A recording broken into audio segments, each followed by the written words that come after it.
1 2 3 4 5 ஆறறிவு உயிரினம் என்று நம்மை நாமே நினைத்துக் கொள்கிறோம். சமீப நாட்களாக 7ஆம் அறிவை பற்றியும் அதை பெற்றுவிட்டதாகவும் சொல்லிக் கொள்கிறோம். இருந்தும் இந்த வினாடி வரை விடைகள் இல்லாத கேள்விகளும் தீர்வு கிடைக்காத பிரச்சனைகளும் மிச்சமிருக்கின்றன. எட்டி பிடிக்க முடியாத அத்தனை கேள்விகளுக்கும் விடைகள் தருகிறது 8ஆம் அறிவு. 8ஆம் அறிவு என்பது அறிவையும் கடந்து தேடல்கள், பயணங்கள், பகிர்தல்கள், அனுபவங்கள், இவை அத்தனை வாயிலாகவும் எட்டி பிடிக்கும் அறிவு 8ஆம் அறிவு. பிரபஞ்சத்தில் நம் பூமி உருவானது எப்படி? பால்வெளியில் நமது சூரிய குடும்பத்தின் இயக்கம் அடிப்படை நமது யுகங்களின் காலண்டர். கிருத யுகம், திரேதா யுகம், துவாபர யுகம், கலியுகம் காலங்களுக்கு தரும் விடை. மனிதனின் தோற்றம். குரங்கிலிருந்து மனிதன் தோன்றினான். அப்படியானால் இப்போதுள்ள குரங்குகள் ஏன் மனிதன் ஆவதில்லை? மனிதனுடைய அடுத்த பரிணாம வளர்ச்சி எப்படி இருக்கும்? எது அறிவு, எது மனம்? பூமி. பிரபஞ்சத்தில் வெடித்து சிதறி உருவான முதல் துகள், துகள்களினால் உருவான பூமி.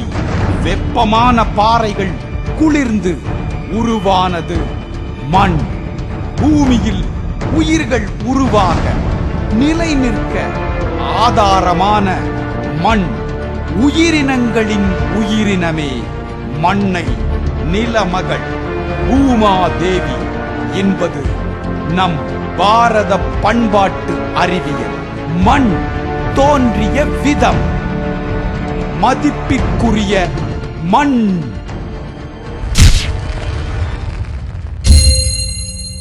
தண்ணீர் ஹைட்ரஜனையும் ஆக்சிஜனையும் உள்ளடக்கியது.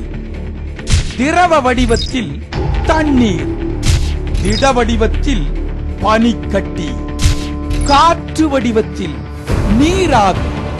இப்படி உயிர்களை படைக்கும் 3 முகம் கொண்ட பிரம்மா. உயிர்களின் ஆதாரமே தண்ணீர். காற்றுக்கு அடுத்த இடம். மனித உடல் எடையில் 3/2 பங்கு தண்ணீர்தான். மூளையில் உள்ள 70% தண்ணீரில் 1% குறைந்தால் கூட மனச்சோர்வு, ஒற்றை தலைவலி போன்ற பாதிப்புகள் வரும். அத்தனைக்கும் தண்ணீரே தலைமை. எங்கும் தண்ணீர், தண்ணீர், தண்ணீர். பூமியில் மண் குளிர மழை வேண்டும். தண்ணீரின் தலைமை இடம் மழை. உருகாத மேகம் புகை. உருகும் மேகமே மழை. வினோதமாகத்தான் இருக்கின்றது. பெய்த மழைக்கான சலிப்பும் பெய்யாத மழைக்கான ஏக்கமும். நீர் உயிர், உயிர் நீர் மழை. மழையாய் பெய்யும் மழை. நமது பிரபஞ்சம் உருவானது. பூமி உருவானது. மண் உருவானது. மழை உருவானது. தண்ணீர் உருவானது. புழு, பூச்சி, தாவரங்கள், கடல்வாழ் உயிரினங்கள், விலங்குகள், பறவைகள், மனிதர்கள் என முழுக்க முழுக்க நமது பூமி உயிர்களால் நிரப்பப்பட்ட உலகம் இது. உயிர்கள் எப்படி தோன்றின? தாவரங்களுக்கும் விலங்குகளுக்கும் மனிதர்களுக்கும் உயிர் ஒன்றுதானா? பரிணாம வளர்ச்சி என்றால் என்ன? உயிர்கள் குரங்கிலிருந்து மனிதன் தோன்றினான். அப்படி என்றால் இப்போதுள்ள குரங்குகள் எல்லாம் ஏன் மனிதன் ஆவதில்லை? குரங்கிலிருந்து பிறந்த மனிதன் மீண்டும் என்னவாக மாறுவான்? ஆண் பெண் என்று இரு பிரிவுகள் உருவானது எப்படி?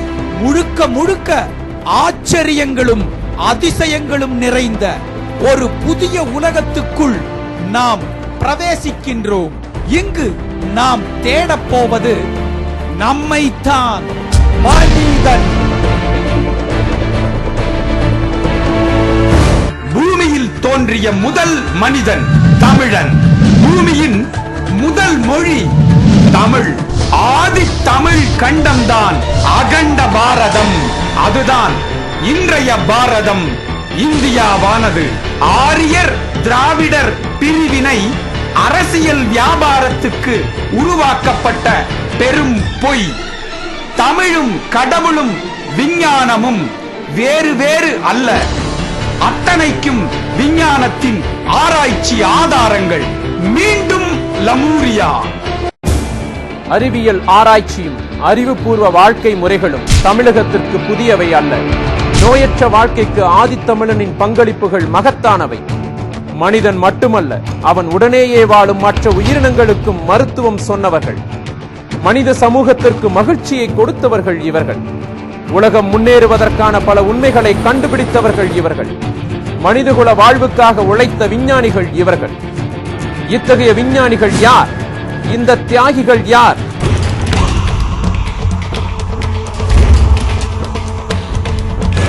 சித்தர்கள். மனதின் ஆற்றலை ஒருமுகப்படுத்தி தம்முள் இறைமையை கண்டு அதனுடன் ஒன்றிக் கலந்தவர்கள் சித்தர்கள். உலகியல் வாழ்வை ஒரு கருவியாக கொண்டு சித்த ஒழுக்கம் கண்டு தெளிந்தவர்கள் சித்தர்கள். சித்தத்தில் சிந்தித்தபடியே உடலும் உண்பனவும் அடைந்து அனுபவிப்பவர்கள் சித்தர்கள். சித்தர்களின் வரலாற்று கூறுகள், வாழ்வியல் நெறிமுறைகள், வானவியல் சிந்தனைகள் இன்னும் பல.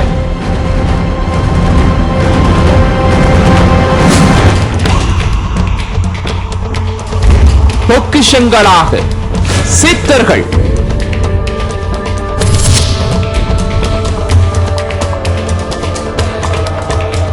ராமாயணம், மகாபாரதம் நம் இதிகாசங்கள்.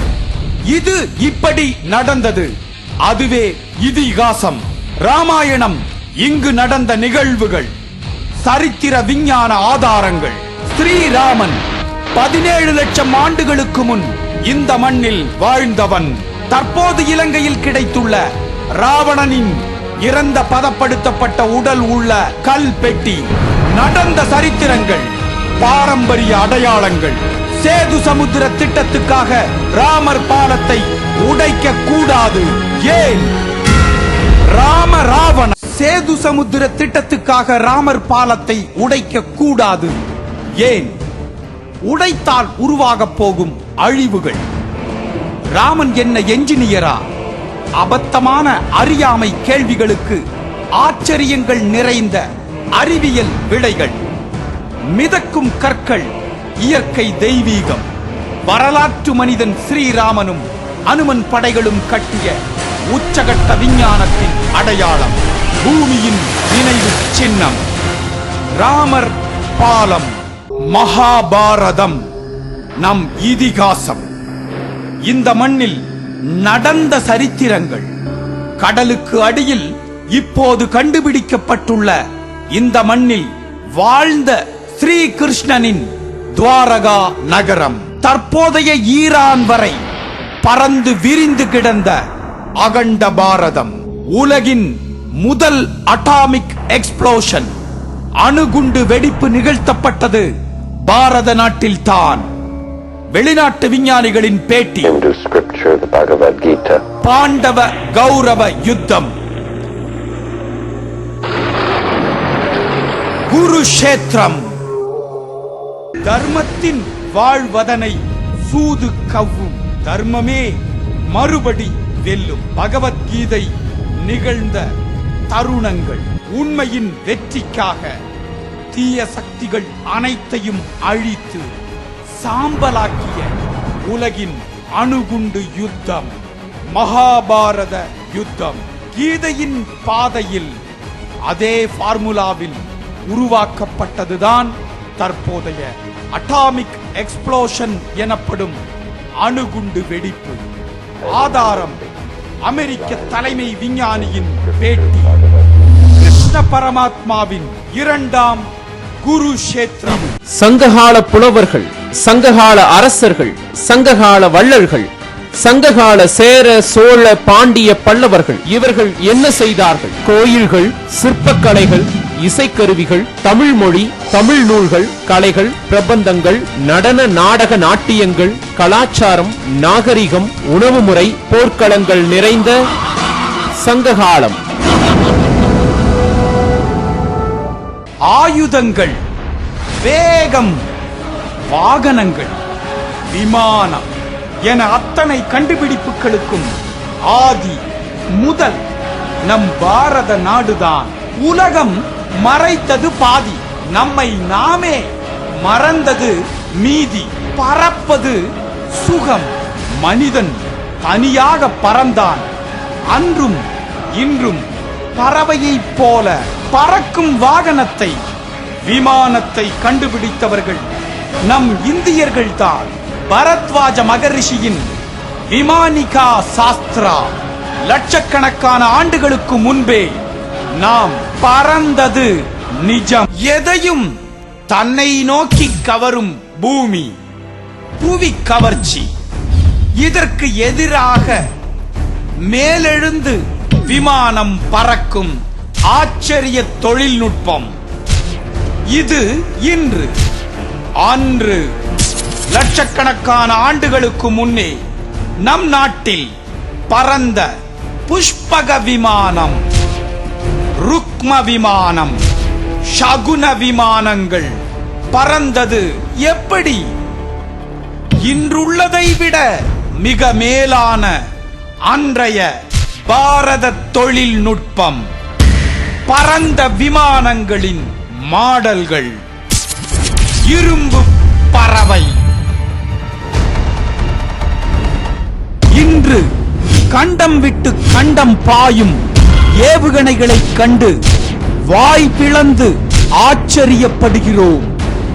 விண்வெளி கலன்களை கண்டு அதிசயிக்கிறோம். அன்றே நம் முன்னோர்களின் அதிசயமான ஆச்சரியமான பிரபஞ்ச பயணங்கள். வானமே எல்லை என்று எல்லையை சுருக்கி சிந்திக்கிறோம். இன்று பிரபஞ்சம் முழுவதும் பயணித்த நம் முன்னோர்களுக்கு வானமே இல்லை.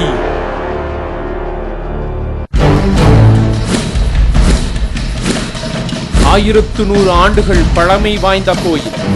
சைலேந்திர மன்னரின் ஆட்சியில் எழுப்பப்பட்ட பிரம்மாண்டமான ஆலயம். ராமாயணம், மகாபாரத காட்சிகள், யானை, குதிரைப்படை, சேனைகள் என கல்லிலே வடிக்கப்பட்ட சிற்பங்கள் கணக்கற்றவை. விநாயகர் சிலை, லிங்கம், பலிபீடம், எத்தனையோ கதைகள் கல்லிலே காவியமாக காட்சியளிக்கின்றன. தமிழகத்தை தாண்டி கடல் கடந்து இந்தோனேஷியாவில் பல்லவ சோழ மன்னர்களின் ஆட்சியில் எழுந்த பரம்பனா. உலகின் மிகப்பெரிய கோவில் கட்டியவன் தமிழ் மன்னன் சூரியவர்மன். தென்கிழக்கு ஆசியாவில் கம்போடியாவில் காலங்கள் கடந்தும் பூமியின் நினைவு சின்னமாய் நிற்கும் கோவில். கம்போடியாவின் தேசிய கொடியில் உள்ள கோவில். ஒரு கோவில் என்பது வெறும் ஒரு கோவில் மட்டுமல்ல, கோவிலில் உள்ள விஞ்ஞானம். சில ரகசியங்கள் நம்மை செலுத்துகின்றன. நம் வாழ்க்கையின் நுணுக்கி செல்லும் தருணங்கள். மறுக்க முடியாத உண்மைகள், மறைக்கவே முடியாத வரலாறு.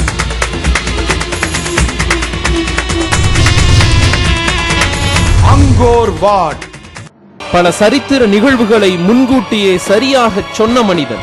உலகில் இன்று நடக்கும் நிகழ்வுகளை பல நூறு ஆண்டுகளுக்கு முன்னரே கணித்த மனிதன். 450 ஆண்டுகளாக தொடர்ந்து அச்சில் இருக்கும் புத்தகத்திற்கு சொந்தக்காரர். பரபரப்புகளையும் ஆச்சரியங்களையும் அதிசயங்களையும் அதிர்ச்சிகளையும் தந்த மனிதன். நாஸ்டடாம்ஸின் எதுவும் நடக்கும். எது சொல்லப்பட்டதோ அது மீண்டும் சொல்லப்படுகிறது. நடக்கப் போவதை அறிவது ஒரு சுவாரஸ்யம். அவர் சொன்னது நடந்ததுதான் ஆச்சரியம். ஒரு புதிய தலைவன் படையெடுப்பு ஹிட்லரால் ஆனது. அற்ப புத்தி கொண்டவனின் ஆட்சி முசோலினியால் நடந்தது. அடிமை தலையறுப்பு போராட்டம் சிவாஜியால் முடிந்தது. இன்னும் பல நடந்தே தீரும். இனி இந்தியாவை ஆளப்போகும் தலைவன் யார்? அத்தலைவன் உலகையே ஆழ்வான் என்கிறது நாஸ்டடாம்ஸின் வரிகள். எது, எப்போது, எப்படி? கேள்விகளுக்கான பதில் இதோ. நாஸ்டடாம்ஸின் எதுவும் நடக்கும். சிவபெருமானின் நெற்றிக்கண்ணில் உள்ள விஞ்ஞானம், ஹனுமான் கண்டம் விட்டு கண்டம் பறந்ததில் உள்ள விஞ்ஞானம். இந்த அபூர்வ சக்தி கடவுள்களுக்கு மட்டும்தான் உள்ளதா? ஆச்சரியம் என்னவென்றால் நமக்குள் புதைந்திருக்கும் புலன் உணர்வுகளுக்கு அப்பாற்பட்ட திறன். உள்ளுணர்வின் மூலம் மனிதன் எப்படி பறந்தான்? உள்ளுணர்வின் மூலம் இறந்த காலத்தையும் வருங்காலத்தையும் எப்படி உணர்ந்தான்? இது எப்படி சாத்தியம்? நம்பவே முடியாத பல பௌதீக மீறல்களையும் அதிசயங்களையும் காட்டும் மூன்றாவது கண்.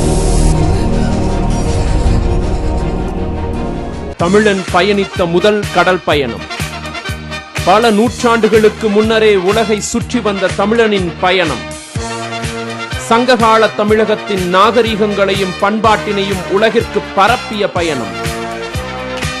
கண்டம் விட்டு கண்டம் தொழில் வளர்த்த தமிழனின் பட்டுப்பாதை பயணம்.